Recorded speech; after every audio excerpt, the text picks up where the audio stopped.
So, hi everyone, for those who don't know me, my name is Sydney, and I have played football and soccer since before I could walk, and I'm being so serious about that. So like many other girls, I started off by playing co-ed club soccer just at my local place, and you can see here me at age 7 with the boys and the girls having fun just kicking the ball around on the weekend.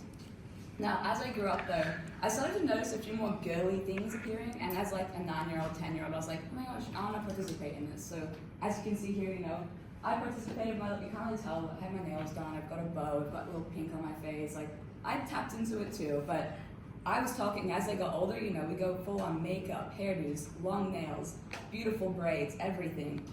So flash forward to present day, and this curiosity and passion into the femininity within women's sports evolved into something looking at how it has evolved in the face of gender stereotypes. As I've gotten older, I've played in the NPL level, which is right below that professional level, so I've experienced a bunch of different coaches, a bunch of different clubs, and I've seen them firsthand just how important it is for that equality in sports and how it can be not just obvious in terms of pay, but can be stuff as simple as being told, you don't look tough enough to play, you need to man up, your body doesn't look like it can run that fast, stuff like this, or seeing it happen to others.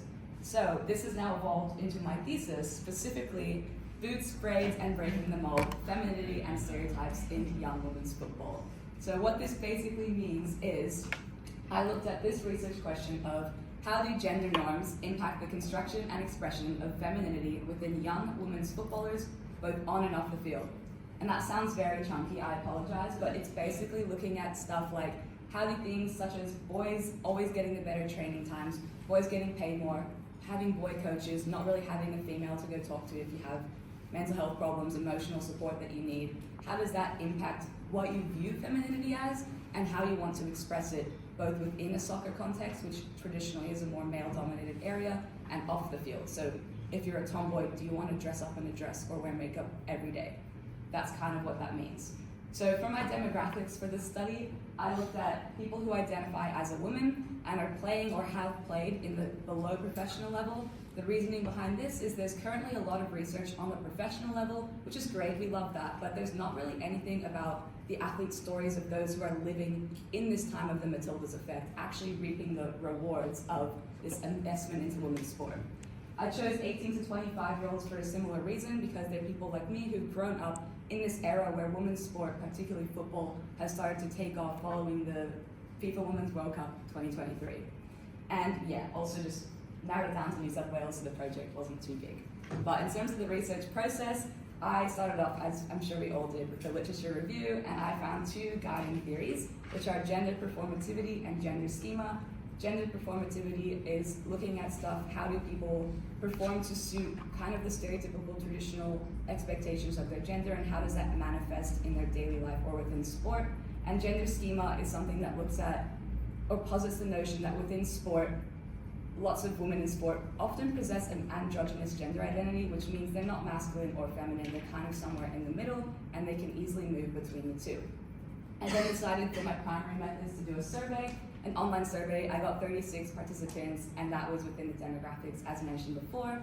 I then did interviews. I was trying to get 6, but unfortunately one of the levels, the NPL2 level, there was not really anyone there, so that was a bit of a limitation, but I did get 4 good 30-minute interviews to an hour interviews, which are really good. And lastly, my autoethnography, which is basically bringing my lived experiences myself into my writing and bringing my own stories to supplement those that are being told by the interviews and survey. So, moving on to key findings here. The first one here is that appearance does matter. And I don't just mean that in the sense that appearance matters, oh, you have to look pretty, you have to look very muscular, you have to look a certain way to play. I mean it in the sense that appearance does seem to matter to the players and also seems to matter to the media and people who consume women's sport or women's football. So here's just a quote: you don't have to just be a good player, but you also have to look good as well. This was something taken from one of the interviews when we were just discussing, how do you feel playing in women's sport? How do you negotiate your, femininity and your appearance within it and outside of it? And I just thought that was pretty powerful, that's a very short excerpt that basically covers the crux of the issue, that you can be as skillful as you want, but you still have to somewhat look feminine to get the sponsorships, to get people to like you, to really become popular. Unfortunately, it's just the way it is still. And so this is a bit more of a fun one here, but I thought it was surprising that hair is the most common form of feminine expression, but then it was closely followed by being nurturing or supportive on the field, which is inherently a very traditionally stereotypically feminine way of acting, and I thought that was something to note. And then there's obviously makeup, boots, and whatnot. However, this is kind of interesting to me. We were told appearance matters. It seems to matter to the players. They like expressing their feminine selves through hair, whatever. But within, like, when they choose role models, appearance doesn't matter at all really to them. They don't pick a role model based on how cute she looks or how pretty she looks or whatever that is. Like, that's not a big thing, which I thought was quite interesting because I'll touch on later. It seems that for the other side, for men picking role models or men who like women's sports, a lot of it is to do with appearance-based things. And the last quote, just to wrap up this finding, is I make more of a conscious effort when I go and play my football matches to look more girly, because I don't want people to think I'm a bit manly and masculine. And so, like, you know, I'll put the ribbon in my hair. And I think that's just kind of crazy that girls have to be so conscious of how they look just so they don't get associated or make assumptions about they're going to be a super masculine girl, they're not very pretty, or I don't really want to engage with them, which, yeah, that's just, yeah, crazy to me. But second finding is that sisterhood, or like having bond and a connection with your team, is really important, and it really helps young women feel safe, and that's why they feel so comfortable playing women's football around a bunch of girls who are also probably tomboys or probably don't really care too much about being a typical girly girl, and it just lets them experience a really safe place to negotiate with their identities. So, as women, it is in our nature to be more considerate and caring of another's emotions. Creating a supportive environment on the field for both my own team and our opponent ensures that all members of football feel that they can be themselves on or off the field. I really like this quote because it shows that women understand, like, yes, we're probably more inherently emotional and we want to support each other, but they take it a step farther where they want to make everybody who plays safe. They don't want to just make themselves feel good. They want to support and make this bond, even if you don't know the girls you're playing against, even if you're the opposition, you want to make everyone feel supported, which I really liked. This is going back a little bit to the negative side of things, but it was kind of shocking that 89% of people noted that they had frequently experienced gender stereotypes or unequal treatment in women's football. And mind you, this is from this year, following the Matilda's effect, following this investment into sport. It still happens at the NPL levels, the club levels. So it's still showing that despite these great statistics that say participation rates are up more than ever for women's football, there's still a discrepancy in actually what they're experiencing, and I think that's why my research I quite liked, because it looked at the lived experiences. Interestingly enough, the key way to combat this seems to be the support and connection with footballers, as mentioned, the sisterhood.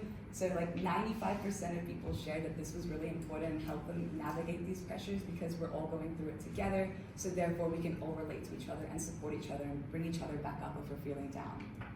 So going to some of the literature here, this concept of a sisterhood basically ensures that young women who are navigating gender norms and sexuality stereotypes can access the support that they need to remain engaged and enjoy the sport that they are playing, which is really key to prevent the dropout rates. There's still actually, whilst there's more young women than ever playing, at the 18 and up level, there's actually a decline in people playing still. So there's still that high dropout rate when we reach adulthood and young adulthood, I guess.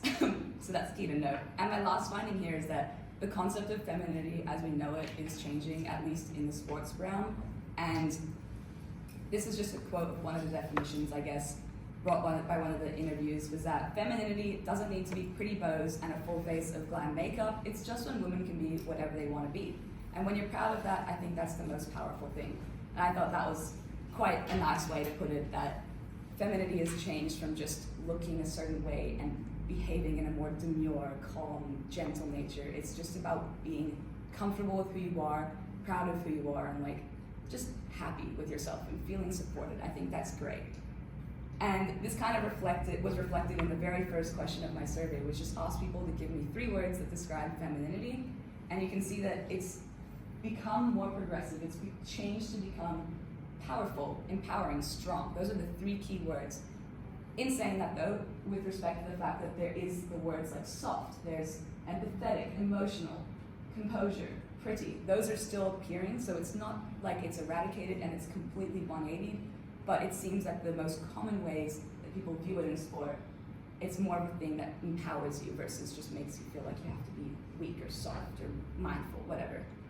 So again, with some literature here, is being viewed as heterosexy is key to maintaining a semblance of femininity within football and offers an escape from questions about sexuality and gender orientation. And so what this is trying to say is that the concept of heterosexy is really relevant within women's football in particular. You look at, for example, the famous soccer players that come to mind in America, from the American background, sorry.